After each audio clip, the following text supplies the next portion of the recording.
Hello all, நமஸ்காரம். எல்லாருக்கும் இந்த மக்கர சங்கராந்தி சார்பாக பொங்கல் நல்வாழ்த்துக்களை தெரிவிச்சுக்கிறேன். எல்லோரும் பொங்கல்லாம் பண்ணி நைவேத்தியம் பண்ணி சூரிய பகவானுக்கு நல்லபடியாக வேண்டிண்டு எல்லாம் வேலையெல்லாம் முடிச்சு ரெஸ்ட்டில் இருப்பீங்கன்னு நினைக்கிறேன். நானும் அப்படி தான், அதனால தான் இப்போ வீடியோ போடுறேன். பேக் டு பேக் வரை வேலை இல்லை. ஃபஸ்ட்டு வைகுண்ட ஏகாதசி, அதுக்கு ஒன்றும் சமைக்கிற வேலை இல்லை அஃப்கோர்ஸ்.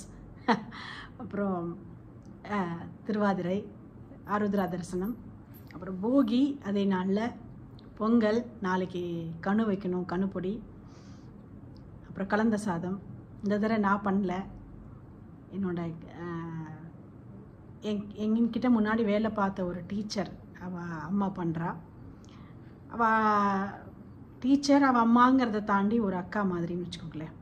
அதனால் ரொம்ப பாசமாக இருப்பாள். அதனால் எனக்கு நாளைக்கு வேலை இல்லை. ஸோ நாளைக்கு ஒரு ட்ரிப்புக்கும் பிளான் இருக்குது. ஈஸ்வர கிருபையால் போயிட்டு வரணும்.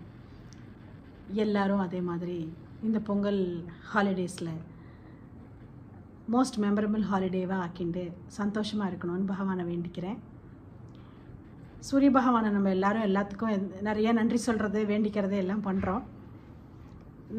நம்மள நிறைய பேருக்கு இப்போல்லாம் புதுசாக இந்தியாவில், அதுவும் எங்கேயோ ஃப்ரோசன் கண்ட்ரீஸில் இருந்தால் கூட ஓகே, ஆனால் இந்தியாவிலேயே நம்மள நிறைய பேருக்கு விட்டமின் டி டிஃபிஷியன்சிலாம் வருது.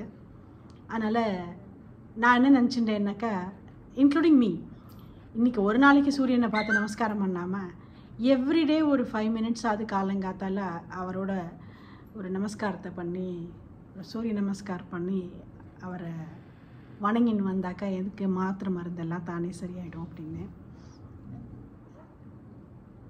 இன்னொரு தடவை மக்கர சங்கராந்தி ஆனால் இன்னைக்கு உங்கள் எல்லாருக்கும் பொங்கல் வாழ்த்துக்களை தெரிவிச்சுக்கிறேன்.